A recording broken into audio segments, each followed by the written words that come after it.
Idaho Territory, spring of 1876. The wind blew hard through the Lemhi Valley, carrying dust and the sharp scent of pine. Kade Fletcher was halfway through splitting logs behind his cabin when he saw her barefoot, dirt-streaked, and walking straight down the middle of the trail like she had nothing left to lose. She did not say a word. Just stood there, sunburned and shaking, her dress torn at the hem and her eyes empty. Kade lowered his axe slowly. "You lost?" he asked, voice steady. The woman did not answer. Her lips were cracked. Her hair was matted with dried blood on one side. She looked like she had walked for miles with no food, no water, no name. Kade stepped forward, careful. "You hungry?" She nodded once. He led her inside, let her sit at the little pinewood table. Poured her water, then warmed up last night's beans and cornbread. She ate fast, barely chewing. When she finished, she looked at him like she was trying to remember what kindness felt like. "You got a name?" he asked. She stared at the flame in the hearth. "Not anymore." "Well," he said gently, "you can borrow one for now. Until you feel like remembering." She stayed 3 nights in the spare room, slept hard, barely spoke. Kade did not push.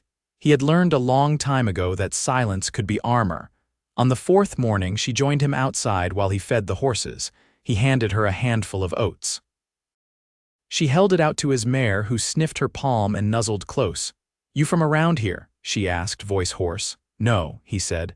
"Montana before this, Army Scout before that, came here to be left alone." She nodded, then looked back at the mountains. "I will not stay long." "You can stay as long as you want," he said simply. That afternoon, she helped him patch the chicken coop. She was quiet but moved with a sharpness that told him she had done harder work before. When she pulled a splinter from her palm, he reached for her hand without thinking. Their eyes met. She let him hold it. By the end of the week, she was speaking more. Her voice was low, careful. She told him she had grown up down near the Arizona Territory, that she had not seen her family in years. She still would not give a name. One night, while the rain drummed on the roof, she sat across from him and said, "I do not know how to be safe, not really." "You do not have to know," Kade said. "You just need a place to start." She watched him for a long time. Then, so soft he almost missed it, she said, "Hope." "What's that?" "My name," she said. "Hope Valen." The name sat heavy between them, like it belonged to a life she had not touched in years. After that, things shifted. She stayed closer, asked questions, helped him mend the fence, feed the stock, cook supper. Kade felt something build slow and steady, like a fire that took hold before you noticed the smoke. One morning, they rode out together to check the north pasture. She rode well, like someone who had learned young. On the way back, they passed a rider coming fast over the ridge. The man stopped hard when he saw them, eyes going wide when they landed on Hope. "You," he started, Hope's face drained of color. "Ride," she whispered to Kade. Now, they galloped hard back to the cabin. By the time they got there, Hope was shaking. "Who was that?" Kade asked. She looked him dead in the eye. "Someone who knows who I used to be." That night, she told him the truth. "My father's name was Jace Valen," she said, voice flat. "He ran the Red Rock Gang, robbed half the banks from here to Texas, killed sheriffs, burned homesteads. He was the most feared outlaw west of the Missouri." Kade leaned forward. "And you?" "I left when I was 15. Could not take it anymore. He said family was loyalty. I said it was love. He beat me bloody for it. I ran, changed names, kept my head down." "Why now?" Kade asked. "Because he is dying," she said. "And some of the men from his gang think I am coming to take what is his. They think I am a threat." "Are you?" She looked at Kade, brave and broken and burning. "I just want to be free." Kade reached across the table, took her hand. "You are safe here. I will make sure of it." 3 days later, trouble found them. 2 riders came through just after dawn. Kade saw the dust before he heard them. He grabbed his rifle, stepped onto the porch. The taller one called out, "We are looking for a woman. Name of Hope Valen." Kade did not move. "No one here by that name." The men laughed. "We know she is here. Tell her her father is dead, and the boys are not done with her." Kade fired once into the dirt between their horses. "You come back here again," he said, calm as ice. "You will not be riding out." They left, but Kade knew they would return. That night he found Hope sitting by the fire, arms wrapped around her knees. "You do not have to keep me," she said. "They will not stop." "I do not want to keep you," he said. "I want you to want to stay." She looked at him, eyes wide. "And if I do, then I will fight for you." She reached for him then, slow, like she was afraid he might vanish. He pulled her close, arms strong around her. She buried her face in his neck, and for the first time in years, she let herself cry. Kade held her through it all, and when she looked up again, her eyes were not empty anymore, they were full of him. The rain let up by morning, leaving the earth dark and fragrant. Mist hung low over the pasture, blurring the lines between land and sky. Kade stood on the back step, watching the fog lift while Hope came out behind him, sleeves rolled to the elbow, hair damp from a hurried wash in the basin. She didn't speak, but her hand brushed his when she passed him a mug of coffee. It was the first morning she made it herself. The taste was rough but warm, and he didn't say a word about the grit at the bottom. They spent the early hours mending the harness straps. She worked with a quiet focus, threading the leather needle through the worn edge without needing to ask how. Kade caught himself watching the way her brow furrowed when she pulled the sinew taut. "You ever work with tack before?" he asked, setting down his own strap. Hope didn't look up. "My uncle raised mules down near Wilcox. I helped him when I wasn't running messages for my father's men." She paused, then added, "He was the only one who never raised a hand to me." Kade didn't press her for more. A man didn't need the whole story to understand what parts of someone had been broken. Later that day, they rode into Salmon for salt and kerosene. Hope wore one of the dresses left behind by Kade's late sister, a pale blue homespun that hung loose at the shoulders. She didn't fuss with it, just tied the waist with a strip of twine and stepped into the saddle like a woman who didn't care what folks thought. The general store was quiet, just the storekeep and one old rancher near the stove. Hope moved through the shelves with a practiced ease, eyes sharp but calm. When Kade handed her the coin purse, she took it without hesitation. Outside, as they loaded supplies, she said, "They stared." "They always stare at folks they don't know," he replied. "They looked like they wanted to remember my face." He tightened the rope over the sacks. "Could be you look like someone they're afraid to forget." She tilted her head. "Or someone they wish they hadn't wronged." Kade didn't answer that, but his grip on the saddle cinch held a little longer than necessary. They took the long way home, cutting through cottonwoods near the river. Hope slowed her horse, letting the reins slacken. "You think they'll come back?" she asked. "Not for a while, not until they figure out how many more rifles I've got. And when they do, then we handle it." She glanced sidelong at him. "You always talk like that, plain. Like nothing could shake you. It's how I keep from being shaken." Hope didn't speak again until they reached the cabin. When she dismounted, she stood still for a beat, hand resting on the saddle horn. "You ever lose someone you trusted?" she asked without turning. Kade stepped beside her, brushing dust from his coat. "I lost a brother in Virginia. War took him in a creek bed outside Spotsylvania. My folks couldn't bear to bury him without me there, but I was 3 days too late." Hope nodded once. "I thought I'd never trust a man again. I'm not asking you to, I know," she said. "That's why I'm starting to." That night, she didn't retreat to the spare room. She sat at the hearth, knees drawn up beneath a borrowed quilt, while Kade read aloud from a newspaper he'd saved from the month before. She listened to him stumble through the grain prices and rail expansion like it was poetry.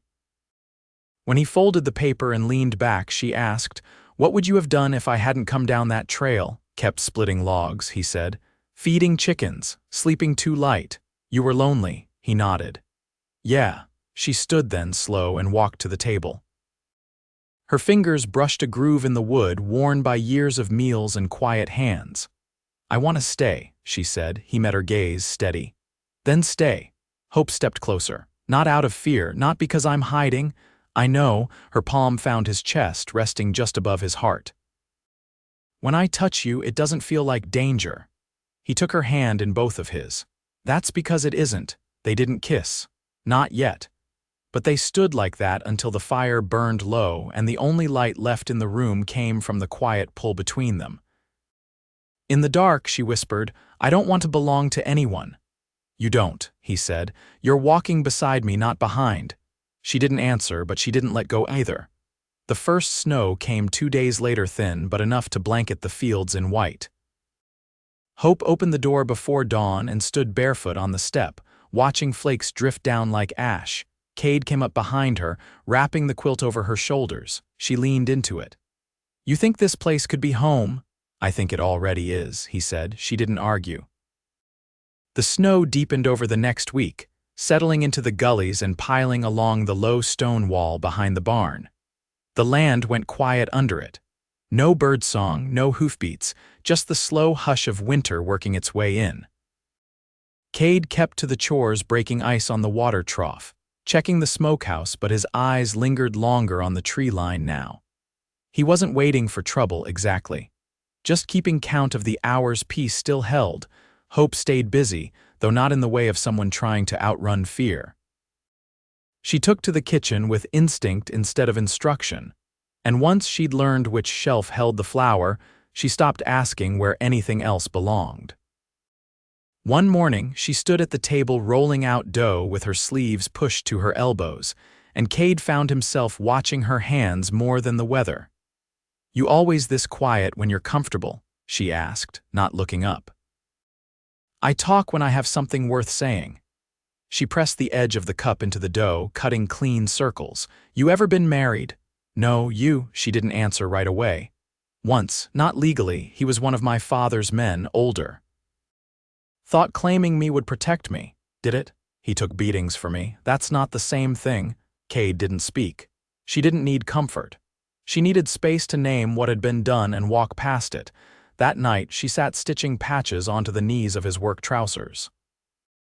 The fire cracked low and the wind moaned faint through the eaves. "How long you think it takes before something becomes yours?" she asked. "What kind of thing?" "Land, warmth, a man's trust." He leaned forward, elbows on knees. "You don't take those things. You live like you've already earned them, and one day you realize they never left." Hope set the trousers aside. "You think I belong here?" "I think you already do." She didn't come to his bed that night, but she left the door to her room open. He saw the yellow light of the oil lamp glowing soft across the floorboards, and that was enough. 3 days later, a rider came up from the south trail just past midday. Kade saw the glint of a rifle slung across the saddle before he saw the man's face. He stepped onto the porch, rifle in hand but barrel down. The man dismounted slow, no sudden movements. His coat was patched at the elbows, boots cracked from hard country. He looked like he'd ridden through a storm that hadn't let up. "I'm not here for blood," he called out. "I'm here for her." Hope stepped outside, coat clutched tight, mouth drawn thin. "Luther," she said. The man took off his hat. "It's been a long time, Hope." Kade moved beside her. "You know him. He rode with my father before things went bad." Luther gave a short nod. "I left before the fire at San Miguel, didn't agree with what he was turning into." "You followed him for years," she said. "Back then, I thought he was building something, a way to survive. By the time I saw what we'd really built, I was too far in to speak out." Kade kept his eyes on him. "You said you're here for her. What do you want?" "I came to warn her. The ones left, Rafe, Colton, maybe Jeb, they think she's got the map." Hope's voice cut sharp. "There's no map." "They don't believe that," Luther said. "They think your pa buried something out near Crow's Hollow. They think you know where. I was a child when he died. They don't care. They're coming." Kade's jaw tensed. "When? Soon. Before the next thaw, likely. I came ahead to give you time." Hope stepped down from the porch.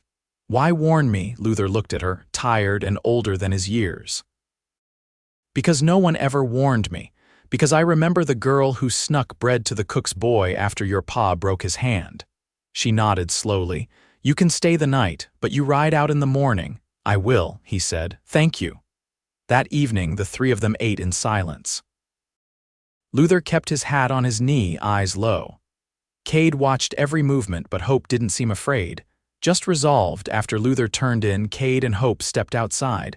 The moon lit the snow in a pale blue sheen and their breath curled white in the cold. "You trust him?" Kade asked. "No. But I believe he's done running." "You scared?" "I'm ready," she said. "That's not the same thing." He reached out, brushing a strand of hair from her cheek.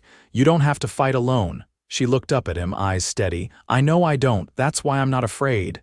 Then she kissed him. Not shy, not rushed. Just sure. When they pulled apart, she didn't speak. She just took his hand and led him inside, and he followed without question. Luther left before first light, his horse crunching over frozen earth as he vanished westward.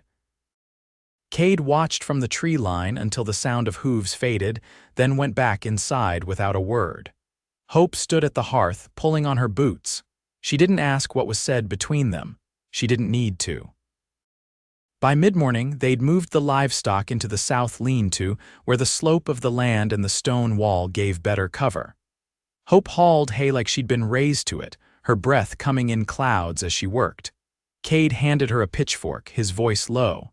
"They'll come from the ridge. That trail's narrow, but it's the only one with cover." "I know the place," she said. "My father used to wait up there for wagons. You remember how many men fit along that bend? 4 if they're quiet, 2 if they ride careless." She didn't meet his eyes, just kept working. Her sleeves were dusted with straw, her hands raw from the cold. Kade reached over and took one of her gloves, sliding it over her fingers without comment. She let him. They spent the afternoon rigging the bluff trail with a trip line strung from fishing wire and a bell taken from the goat pen. Hope tested the tension twice, then stepped back, brushing her palms on her skirt. "You ever killed a man outside of war?" she asked. Kade shook his head. "No, but I've seen what happens when you hesitate." She nodded once, satisfied. "Then you'll shoot first." That evening, after supper, she lit a candle and unwrapped a folded piece of hide from a tin box she'd kept in the bottom of her trunk.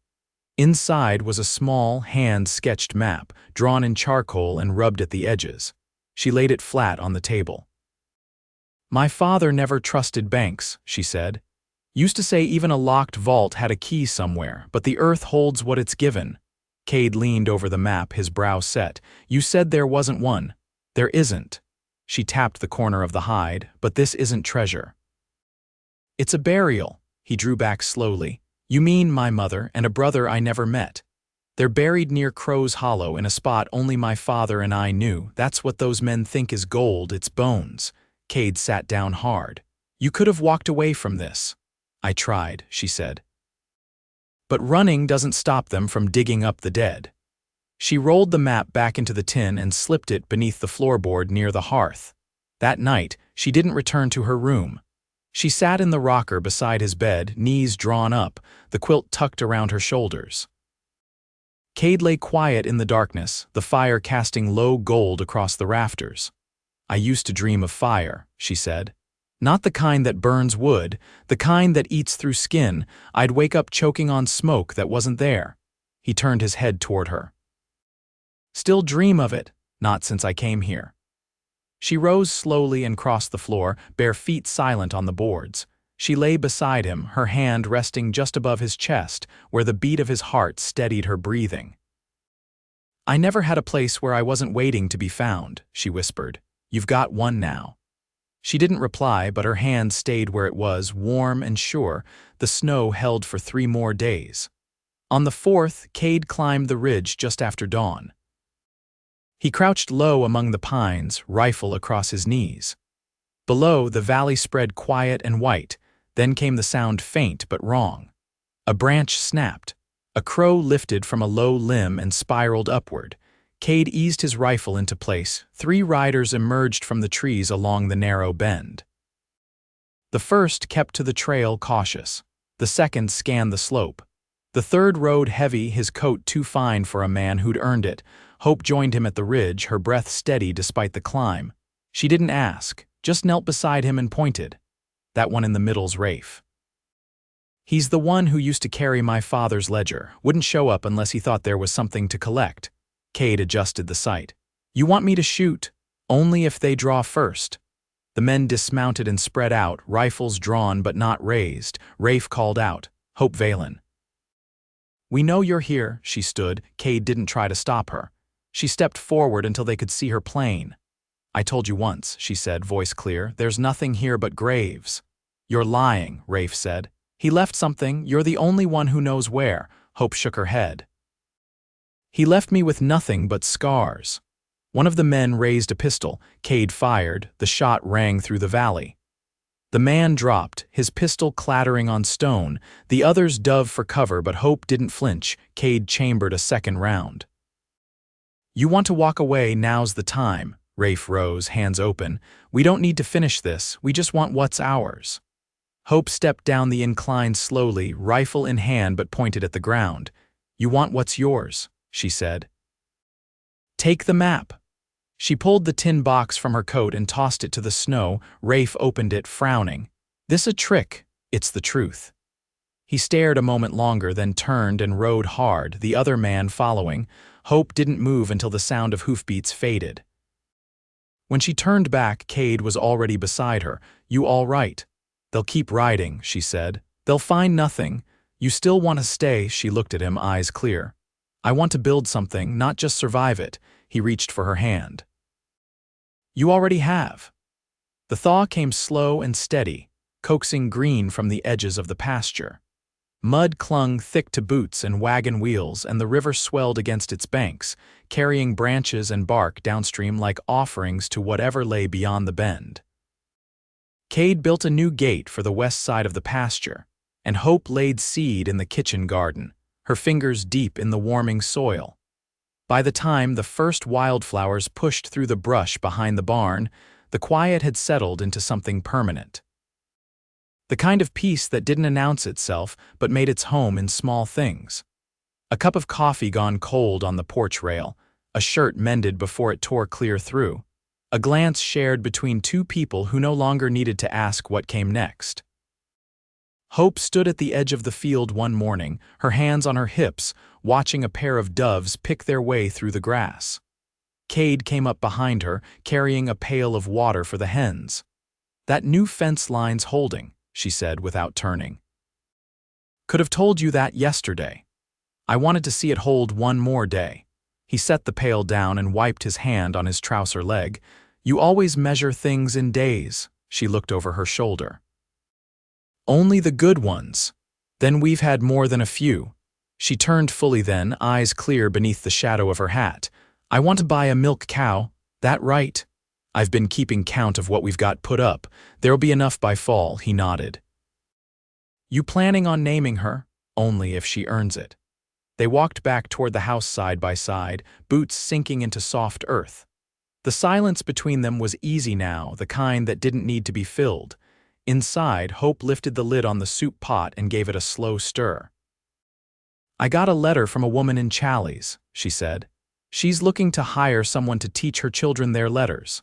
Kade leaned against the doorframe, arms crossed. "You thinking of going?" She shook her head. "I told her I'd take the job if she brought them here once a week." "I'm not leaving." He crossed the room and set his hand on her back just between her shoulder blades. "You don't owe me that. It's not a debt," she said. "It's a choice." He reached for her hand and she let her fingers tangle with his. "You sure about this? Everything else in my life came from someone else's decision. This one's mine." That night they sat on the porch while the sun sank low behind the hills. The air smelled of pine and damp grass, and the wind had lost its bite. Hope leaned against him, her head resting just beneath his collarbone. "I used to think I'd never have a life worth keeping," she said. "That I'd always be looking over my shoulder. You still looking?" "Not anymore." Kade tipped his head down, pressing his lips to her temple. "Then let's build something that lasts." She lifted her face to his, and this time when they kissed, it was slow and certain, tasting of everything that had come before and everything they meant to carry forward. They were married 3 weeks later, under the cottonwoods by the river. Luther returned to stand witness, clean-shaven and wearing a coat that didn't quite fit. The preacher came up from Salmon with a Bible wrapped in oilcloth and a grin he wore like it had been waiting just for them. Hope wore a dress she'd sewn herself, light gray with a lace collar she'd found buried in Kade's sister's sewing box. Kade shaved for the first time in months, and when he took her hands in his, he held them like something sacred. Afterward, they served stew and biscuits under the open sky. No music, just the sound of water rushing past and the murmur of voices softened by joy. As dusk fell, Hope slipped her arms around Kade's waist and leaned into him. "This life," she said, "feels like it was waiting for me." He held her close. "It was waiting for both of us." That night they lay in bed with the windows open, the scent of blooming sage drifting in. She traced the line of his jaw with her fingertips, her voice quiet. "You think we'll grow old here? I don't see why not. And if the world comes knocking again, then we'll answer it together." She smiled against his skin, and he pulled her closer, the weight of her body against his as familiar now as his own breath.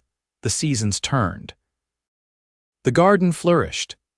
The milk cow arrived in late summer, a shaggy brown thing with wide set eyes and a temperament that tested Hope's patience until she named her temperance and laughed every time she said it aloud. Children came on Fridays, dusty and shy, to learn their letters at the table where Hope had first spoken her name aloud.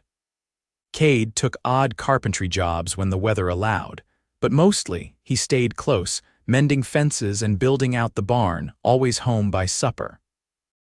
And no one came looking for her again. They buried the tin map beneath the cottonwood where they'd wed. Not as a secret, but as a promise to leave the past in the ground where it belonged. In the stillness of that land, with the scent of wood smoke curling from their chimney and the quiet weight of a love built on hard-earned trust, Hope and Kade Fletcher made their life. Not a perfect one, but one they chose. One they kept, and it held.